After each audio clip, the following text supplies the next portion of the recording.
قیام پاکستان کے بعد مسلم لیگ کی قیادت نے نئی مملکت کی نظریاتی اساس کو مستحکم بنیادوں پر تعمیر کیا۔ 12 مارچ 1949 کو ملک کی دستور ساز اسمبلی نے قرارداد مقاصد منظور کی۔ اس قرارداد مقاصد کے بارے میں دیکھتے ہیں کراچی سے سہیل جمالی کی خصوصی رپورٹ۔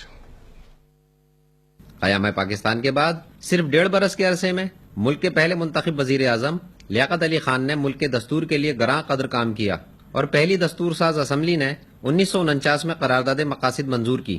لیاقت علی خان اور مسلم لیگ کے ارکان نے اس کے لیے علماء کرام خصوصاً علامہ شبیر احمد عثمانی سے طویل مشاورت کی تھی۔ قرارداد مقاصد مسلم لیگ کی اس جد و جہد کی پوری طرح ترجمانی کرتی ہے جس کے نتیجے میں پاکستان وجود میں آیا تھا۔ قرارداد مقاصد کی منظوری کے بعد لیاقت علی خان نے اسمبلی سے خطاب کرتے ہوئے کہا کہ بابا قوم محمد علی جناح نے متعدد مواقع پر کہا تھا کہ پاکستان اس لیے قائم کیا گیا تھا کہ بر صغیر کے مسلمان اپنی زندگی کی تعمیر اسلامی تعلیمات اور روایات کی بنیاد پر کرنا چاہتے ہیں۔ پوری قوم نے بابا قوم کی آواز پر لبیک کہا تھا۔ انہوں نے کہا کہ اقلیتوں کو اپنے مذہب پر عمل کرنے کی مکمل آزادی ہوگی اور اکثریت ان کے ساتھ قدردانی اور احترام کا وہی برتاؤ کرے گی جو تاریخ میں مسلمانوں کا ترائے امتیاز رہا ہے۔